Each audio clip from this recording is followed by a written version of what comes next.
Presented by Ma Bhavani Channel. Music by Asarfi राशा music की शानदार प्रस्तुति। म्यूजिक बाय नवल। अभी आप सुन रहे हैं माँ भवानी चैनल को। एखन अपने सब सुन रहल छी प्रदीप बिहारी के सुमधुर आवाज में। काचही बास के बड़का बहंगिया लचा लचा लचा कता जाए रे। काचही बास के बड़का बहंगिया लचा लचा लचा कता जाए। बड़े बिहारी बनके कहरिया छठी घाटे पहुँचा।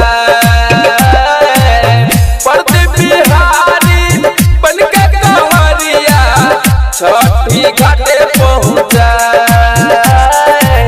काचही बास के बड़का बहंगिया लचा लचा लचा कता जाए। काचही बास के बड़का बहंगिया लचा लचा लचा कता जाए। म्यूजिक बाय असरफी राज। अभी आप सुन रहे हैं माँ शारदा म्यूजिक की शानदार प्रस्तुति। डीजे नवल जी बिहार। अभी आप सुन रहे हैं माँ भवानी चैनल को। एकुआ पूरी भोज सजलक बस दुआर पाए।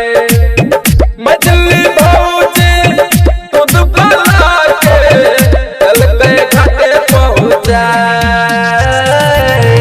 कल सबान भोज सजलक बस दुआर पाए।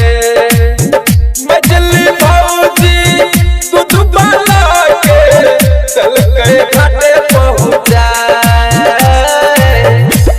पियरिया हमर कनिया संगे चलै दौड़ा उठाए।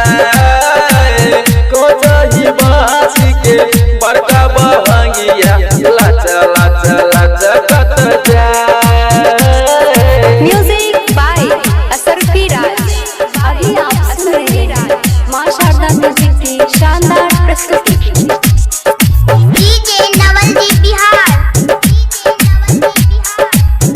अभी आप सुन रहे हैं माँ भवानी चैनल को। लड्डू के रस भरल चचाला घाटे पर चढ़िया जराए। गम गम गम के रनमा के घटवा केला के पत्ता लहराए। लड्डू के रस भरल चचाला घाटे पर दिया जराए। गम गम गम के रनमा के घटवा केला के पत्ता लहराए।